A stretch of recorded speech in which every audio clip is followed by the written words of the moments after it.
ஸ்ரம்பானில் எண் 140 ஜலான் தோமான் 7 கமாயான் ஸ்கொயர் எனும் முகவரியில் நிசி புட்டிக் எனும் ஆடையகம் வெகு சிறப்பாக அண்மையில் திறப்பு விழா கண்டது.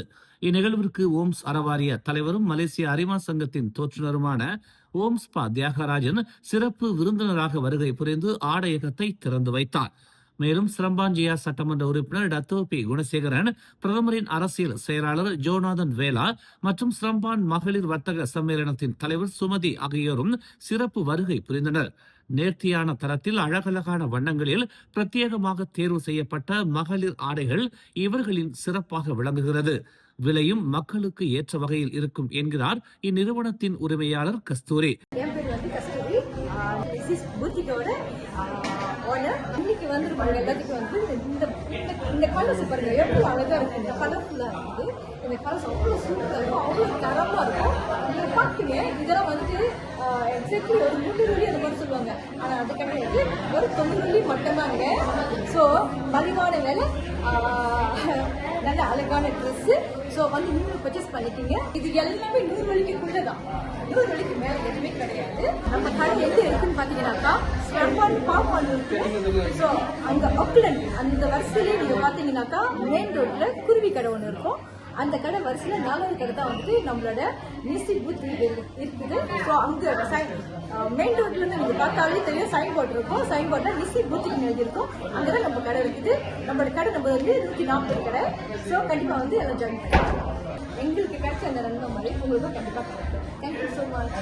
மேலும் இந்தியாவில் இருந்து வந்து இங்கு துணிக்கடை வைப்பவர்களுக்கு மத்தியில் பெங்களூரில் இவர்களது புதிய கிளை திறப்பு விழா காண்பது இன்னும் ஒரு சிறப்பு. மகளிர் தினத்தில் வளர்ந்து வரும் இந்த இளம் தொழிலதிபரை நாமும் வாழ்த்துவோம். கடந்த காலங்களில் வந்து கோழி மேய்த்தாலும் குக்குடியில தான் மேய்க்கணும் அப்படின்னு சொல்லுவாங்க பெற்றோர்கள்லாம். இப்போ வந்து ஒரு மாப்பிள்ளையை போய் பார்க்க போனா அவர் எங்க வேலை செய்யறாருன்னு தான் பார்ப்பாங்க. ஒரு கம்பெனியில வந்து ஒரு கிளாக்கா இருக்கான்னு அவங்களுக்கு பொண்ணு கொடுக்க மாட்டாங்க. ஒரு அரசாங்க ஊழியர்லாம் வந்து ஒரு டிரைவரா இருந்தாலும் அவங்களுக்கு தான் பொண்ணு கொடுப்பாங்க. அப்படி இருந்த ஒரு காலகட்டம். இப்ப அதெல்லாம் மீறி இளைஞர்கள்லாம் எங்கேயோ போய்கிட்டு இருக்காங்க. அவங்கெல்லாம் சொந்த காலில் நிற்க வேண்டும், சொந்த வியாபாரம் செய்ய வேண்டும் என்று இப்ப பல இளைஞர்கள் வந்து நிறைய வந்து தொழில் நிறுவனத்தில் தொழில் செய்து வெற்றி காண்டி வருகிறார்கள்.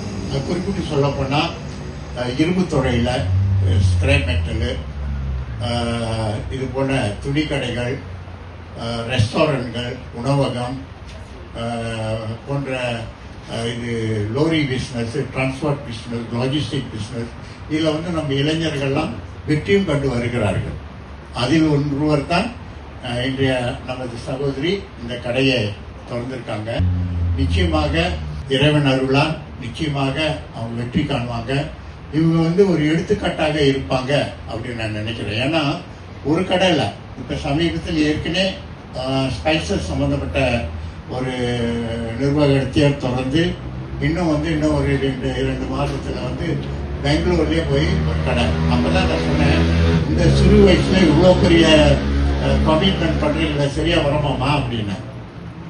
அப்ப பொறுமையா போங்க அப்படின்னு கூட சொன்னேன். ஆனா அவங்களோட முயற்சி வந்து அவங்களுக்கு தான் தெரியும், அவங்களோட லெவல் வந்து அவங்களுக்கு தான் தெரியும். அந்த வகையில அவங்களோட வில் பவர், அவங்களோட துடிச்சல், இது ஒரு மனிதன் வந்து ஒரு வியாபாரத்துல போறான்னா துணிச்சல் இருக்கணும். இன்னைக்கு துணிக்கடை கிளைங்க அடுத்து இல்ல பாவுக்கு அடுத்து கிளைங்கன்னு கேட்டா 2 சம்மா வரும்.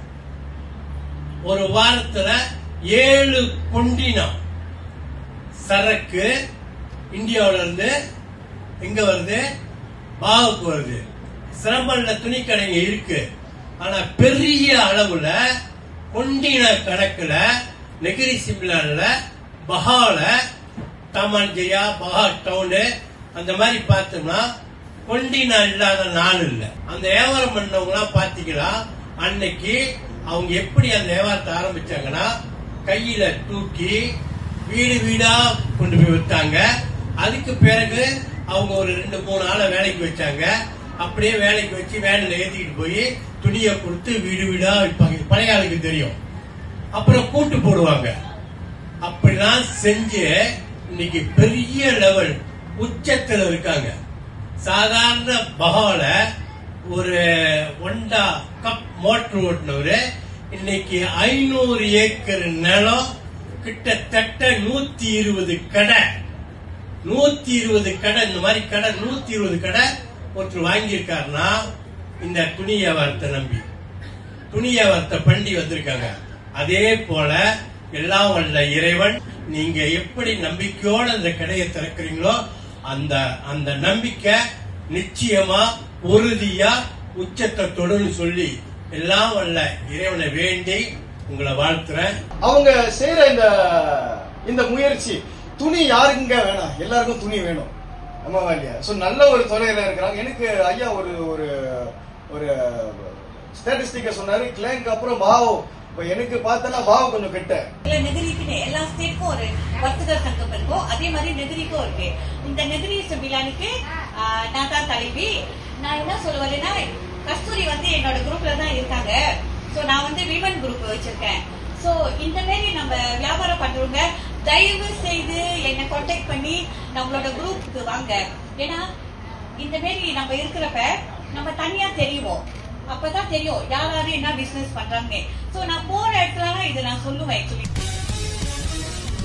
மேலும் செய்திகளை தெரிந்து கொள்ள தமிழ் மலர் இணையதளம், தமிழ் மலர் செயலி மற்றும் மலர் டிவி யூடியூப் சேனலை வலம் வாருங்கள். எங்களோடு இணைந்திருக்க மலர் டிவியை பதிவு செய்து கொள்ளுங்கள். உறவுகள் மகிழ்ந்திட விருப்பம் மற்றும் பகிர்வு சேவையை சொடுக்கிடுங்கள்.